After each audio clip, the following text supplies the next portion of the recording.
s'ouvre à l'instant sur la radio et on parle bien sûr avec Juan Ikoba du Ballon d'Or qui s'est déroulé en début de semaine. On parlera également du Ballon d'Or africain qui a annoncé ses couleurs avec bien sûr la liste des différents nominés. On parlera du match Cameroun-Burundi. Commençons déjà par le Ballon d'Or. Bonsoir Juan Ikoba, comment tu vas? Bon, on rappelle, c'est Cameroun-Ouganda. Voilà, Cameroun-Ouganda. Voilà, merci pour le rectificatif. Comment tu vas, Juan? Je vais très bien, Magique. Ma semaine, bon, c'est là que tu vas poser la question comment était la semaine. Je réponds tout de suite, la semaine elle était plutôt très bien. Bon. Tu as passé une excellente semaine. On peut dire. Voilà, avec toi on parle du Ballon d'Or et qui s'est déroulé cette semaine. Lionel Messi, LM10, qui est reparti avec son 8e, autant pour moi, Ballon d'Or lors de cette cérémonie-là. D'après toi, Juan Ikoba, Lionel Messi méritait-il cette énième consécration? Je vais donner une réponse que je vais ensuite argumenter. C'est un non pour moi. Lionel Messi ne méritait pas son 8e Ballon d'Or en vue des adversaires qu'il avait. Je prends le premier exemple en parlant d'Erling Haaland. Lionel Messi joue la Coupe du Monde de football où c'est dans cette Coupe du Monde qu'il brille de mille feux et on peut dire que c'est cette Coupe du Monde là qui le fait remporter le Ballon d'Or parce que si on supprime la Coupe du Monde, Lionel Messi il a gagné la Ligue 1 avec le Paris Saint-Germain, il n'était pas un acteur majeur. Donc c'était cette Coupe du Monde là qui en fait donnait toute l'allure à Lionel Messi puisqu'il finit, je crois, il gagne la Coupe du Monde avec son pays, il est deuxième meilleur buteur, meilleur joueur de la compétition. De l'autre côté, Erling Haaland réalise déjà ce qui n'est pas donné, c'est de faire un triplé. Je crois que c'est 5 trophées, 3 trophées. Champions League, Premier League et FA Cup. On rappelle que Manchester United finit meilleure attaque de Premier League. Manchester City, autant pour moi, finit meilleure attaque de Premier League. Erling Haaland bat le record de nombre de buts marqués en une saison, puisqu'il était à 35 buts. Et Erling Haaland, il en a mis 36 la saison dernière. Donc ce qui fait qu'il a battu le record. Ce qui fait que pour moi il était largement supérieur à Lionel Messi cette saison. Manchester City remporte quand même la première Ligue des Champions de leur histoire avec un véritable neuf, quelqu'un qui a marqué beaucoup de buts. Je crois qu'il est meilleur buteur de la Ligue des Champions avec 12 buts, meilleur buteur de la Première Ligue avec 36 buts, c'est pas rien. Et il a aussi ses matchs qu'il a joué avec la Norvège. Malgré que la Norvège n'était pas qualifiée pour la Coupe du Monde, il y avait des matchs amicaux. Et Erling Haaland, ce sont des triplés, des doublés avec la Norvège.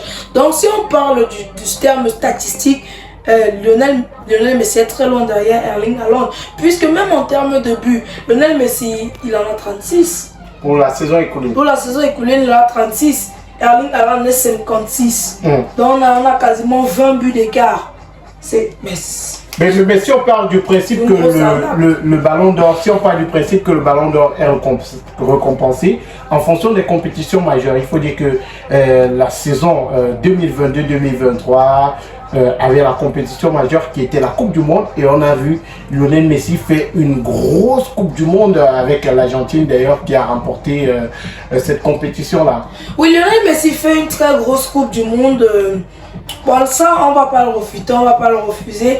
Mais moi, je pars de la logique où la Coupe du Monde que Lionel Messi fait, est-ce qu'elle est l'équivalence de la première ligue qu'Erling Haaland fait? La Coupe du Monde, c'est la plus grosse compétition. C'est la plus grosse compétition. Je ne parle pas en fonction de la compétition, je parle en fonction du statistique. Lionel Messi joue la Coupe du Monde.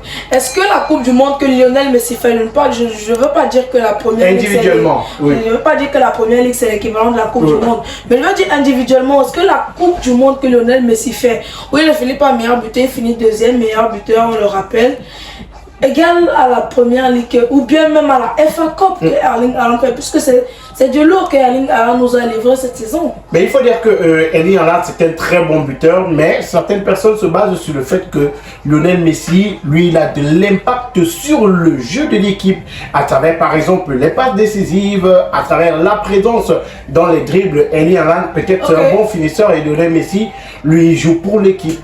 Ok, donc tu as parlé des passes décisives. Je crois que Erling Haaland c'est pas un joueur qui fait beaucoup de passes décisives, mais il les compense avec ses buts. Puisqu'on rappelle, Lionel Messi, c'est 36 buts. Erling Haaland, c'est 56 buts. Sans compter c'est quelques passes décisives. Je crois qu'il y a d'abord 20 buts d'écart.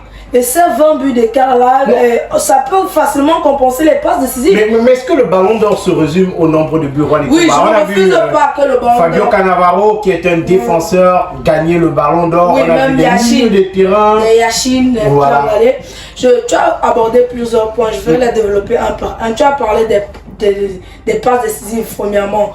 Je disais juste ceci.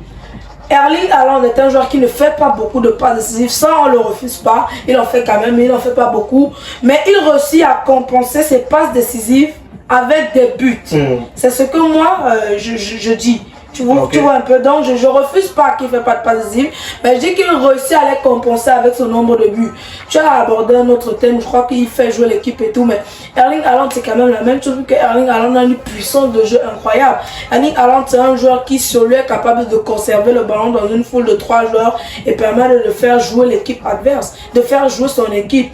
On ne peut pas dire que Erling Haaland c'est un joueur qui sait seulement jouer individuellement, puisque si... la majorité des consultants sont d'accord sur le fait que Erling Haaland c'est un buteur, mais il ne participe pas forcément à la construction du jeu de l'équipe.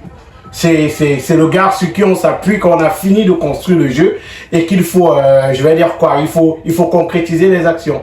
Bon, c'est un petit peu le même exemple, puisque quand Erling Haaland dans l'équipe joue pour Erling Haaland. Quand tu as Lionel Messi dans l'équipe joue pour Lionel Messi. Donc, parce que bon, quand tu as une équipe avec Lionel Messi, la tactique de jeu, c'est avant le 30 octobre dernier. Quand tu joues dans une équipe avec Lionel Messi, je prends l'exemple d'Inter Miami. Si tu es un footballeur, le système de jeu est le suivant. Si tu n'as pas cette ballon d'or, tu fais la passe à celui qui a cette ballon d'or. C'est comme ça que ça se passe. Peut-être c'est l'esprit de la confiance. On sait qu'avec Lionel Messi, il faut lui donner les ballons pour qu'il change l'atmosphère du jeu. Peut-être on a vu ça avec des joueurs comme Cristiano Ronaldo par exemple à Al Nassr.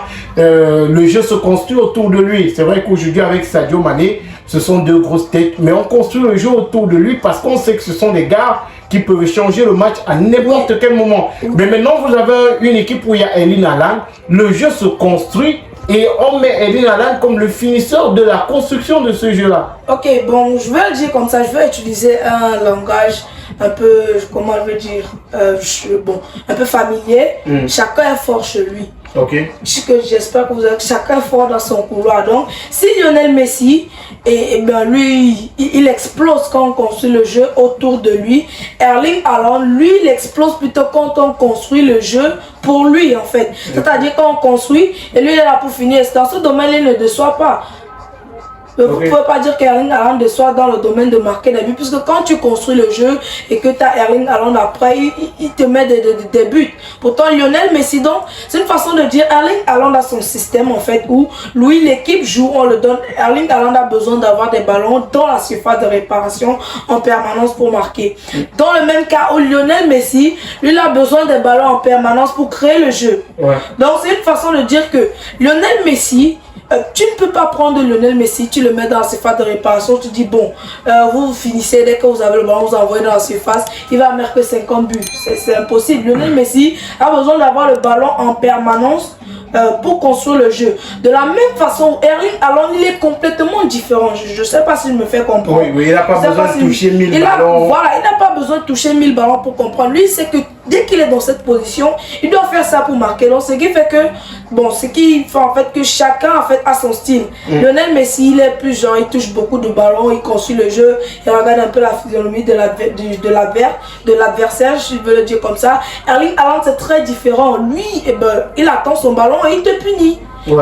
Donc je voulais juste te dire que Erling Haaland et Lionel Messi, c'est deux personnalités différentes qui font deux styles de jeu différents, qui font du football différent. Dans tous les cas, Lionel Messi il a porté son 8e ballon d'or et on a vu la main de Léo, peut-être un signe de revoir. Au revoir au football, au revoir à l'Europe, au revoir à la cérémonie de ballon d'or. Et dans ce classement, là, on a vu Kylian Mbappé, le joueur du Paris Saint-Germain qui est sorti 3e. Est-ce que ce classement de Kylian Mbappé il est mérité. Ouais, Kylian Mbappé, ce classement, il est mérité puisque bon, on savait déjà il n'allait pas remporter le ballon d'or. Cette troisième place était déjà un petit peu programmée puisque c'était pas Erling Haaland dans la première place, c'était Lionel Messi, c'était pas Lionel Messi, c'était Erling Haaland. Donc Kylian Mbappé était déjà dans cette troisième place puisqu'il était quand même un petit peu en retrait. Déjà sur le nombre de buts, Erling Haaland c'est 56, Kylian Mbappé c'est 54. Donc ça fait qu'il est déjà en retrait dans ce domaine-là. Lionel Messi, il est plus décisif. Et même Erling Haaland a été plus décisif sur la saison que Kylian Mbappé. Parce que bon, décisif, je parle là de pas décisif et buts réunis. Ouais. Donc Erling Haaland, si on parle de tous ses buts réunis, plus l'ensemble de ses pas décisifs, est plus décisif que Kylian Mbappé cette saison. Donc je crois que cette troisième place, elle est méritée. C'est le classement pour cette année. C'est peut-être puisque certains consultants disaient que c'était l'année ou jamais pour Kylian Mbappé, mais moi je crois pas. Je crois qu'il peut encore remporter ce ballon d'or.